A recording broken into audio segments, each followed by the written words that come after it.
क्या यूपी विधानसभा चुनावों से पहले अखिलेश यादव और असदुद्दीन ओवैसी एक ही मंच पर दिखाई देंगे?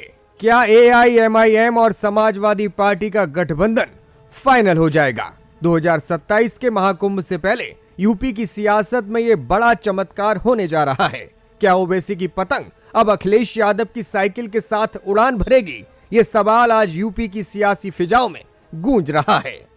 अचानक ये सवाल क्यों खड़ा हुआ है और क्यों इस गठबंधन की संभावना तैयार हो रही है, आपको आगे बताएंगे। लेकिन आज अखिलेश यादव ने एक बड़ा फैसला लेते हुए प्रदेश में पार्टी की कमान एक महंत को सौंप दी है। साथ ही साथ सपाइयों की फौज आज प्रयागराज के माघ मेले में भी पहुंची और शंकराचार्य अवमुक्तेश्वरानंद से मुलाकात की। नेता प्रतिपक्ष माता प्रसाद पांडे ने इस मुलाकात के बाद बड़ा ऐलान भी किया है। तस्वीरों में जिस संत को आप देख रहे हैं वो अब समाजवादी पार्टी के लिए काम करते हुए दिखाई देंगे। दरअसल अखिलेश यादव ने आज बड़ा फैसला लेते हुए महंत शुभम गिरी को उत्तराखंड राज्य की कमान सौंप दी।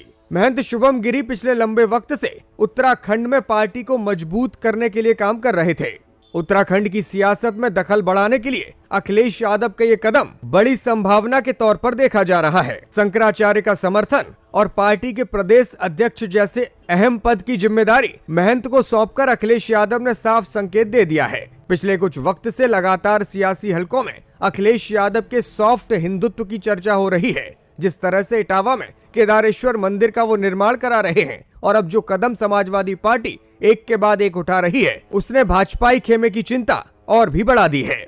चलिए अब एआईएमआईएम और समाजवादी पार्टी के गठबंधन को लेकर जो अपडेट सामने आई है उस पर बात करते हैं। सपा चीफ ने कल अपने सांसदों की एक बड़ी बैठक ली थी। इस बैठक के बाद सलेमपुर से सांसद रमाशंकर राजभर ने एक ऐसा बयान दिया था जिसने भाजपा के खेमे में टेंशन और सियासी गलियारों में हलचल पैदा कर दी थी। दरअसल उन्होंने समाजवादी पार्टी की ओर से एआईएमआईएम चीफ असदुद्दीन ओवैसी के लिए दोस्ती का हाथ बढ़ाया था। हालांकि गठबंधन की कहानी जितनी सीधी दिख रही है उतनी है नहीं, क्योंकि जैसे ही सपा ने दोस्ती का हाथ बढ़ाया, ओवैसी की पार्टी के फायर ब्रांड प्रवक्ता आमिर बकार ने अलग ही अंदाज में प्रतिक्रिया दे दी। इसके बाद इस गठबंधन की सुगबुगाहट को लेकर चर्चाएं और भी तेज हो गई हैं। मिशन 2027 को लेकर अखिलेश यादव ने अपने सभी 37 सांसदों के साथ बैठक की थी। बैठक के बाद रमाशंकर राजभर ने कैमरे के सामने ऐलान कर दिया कि 27 में बीजेपी को उखाड़ फेंकने के लिए उन्हें ओवैसी की पार्टी का भी स्वागत करने से कोई गुरेज नहीं है। उन्होंने क्या कुछ कहा था, आप खुद सुनिए। लड़ाई में जो आएगा उसका स्वागत किया जाएगा। बैठक में क्या एमआईएम के नाम की चर्चा हुई? रणनीति बन चुकी है बहुत जल्दी आप लोगों के सामने। इस बयान के सामने आने के बाद अलग अलग प्लेटफॉर्म्स पर अलग अलग खबरें दिखाई गईं, जिसके बाद एआईएमआईएम के प्रवक्ता आमिर बकार ने अपना पक्ष सार्वजनिक किया है। आपने बयान जारी कर दिया कि एमआईएम का स्वागत है 2027 में बीजेपी को रोकने के लिए, आप हमारा स्वागत कर रहे हैं।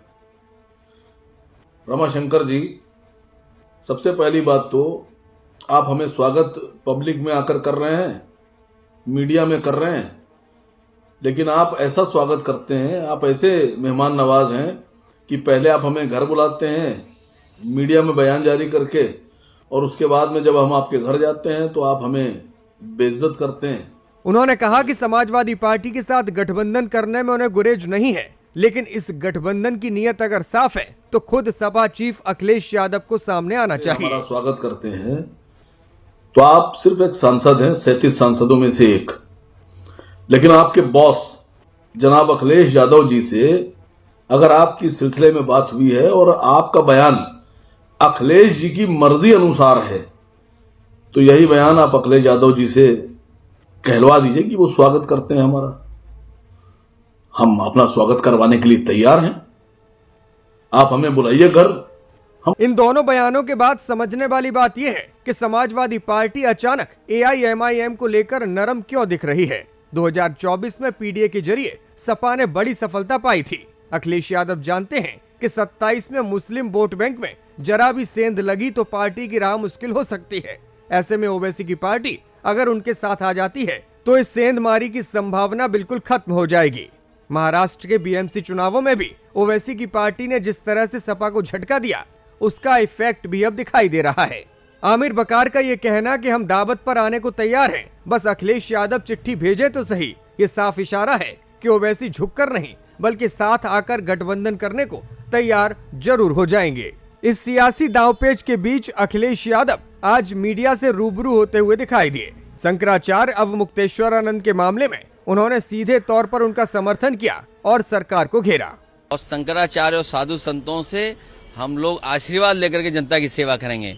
और कई साधु ऐसे हैं सरकार के हिसाब से चलते हैं, आपसे बेहतर कोई नहीं समझेगा। अपने आर्काइव की वीडियो निकालिए, देखिए, ये सरकार के हिसाब से चलते हैं। वो असली नहीं होते हैं, वो जो सरकारों से टकराते हैं वो सच्चे साधु संत होते हैं। अखिलेश यादव ने साफ तौर पर कहा कि भारतीय जनता पार्टी के हिसाब से जो भी काम नहीं करेगा उसको ये सरकार नोटिस भेज देगी। देखिए, ये बहुत सिंपल तरीका है बीजेपी का। आप ANI हैं, आप ABP हैं, ये कोई और चैनल है, ये एक और एजेंसी है। अगर आप भारतीय जनता पार्टी के हिसाब से काम नहीं करोगे तो आपको भी नोटिस मिलेगा, आपके पास ED आएगी, आपके पास CBI आएगी। अखिलेश बोले कि कोई अधिकारी आखिर शंकराचार्य जी से ये कैसे पूछ सकता है कि वो शंकराचार्य हैं या फिर नहीं। इससे बड़ा सनातन का अपमान कोई और नहीं हो सकता। एक अधिकारी अगर पूछेगा शंकराचार्य जी के बारे में आपका सर्टिफिकेट परिचय क्या है, तो इससे बड़ा सनातन धर्म का, इससे बड़ा हमारे साधु संतों का, इससे बड़ा हमारी संस्कृति का, इससे बड़ा हमारे माघ मेला का, इससे बड़ा हमारे हिंदुस्तान का कोई अपमान नहीं हो सकता जो भारतीय जनता पार्टी अपने चापलूस अधिकारियों से करवा रहे हैं।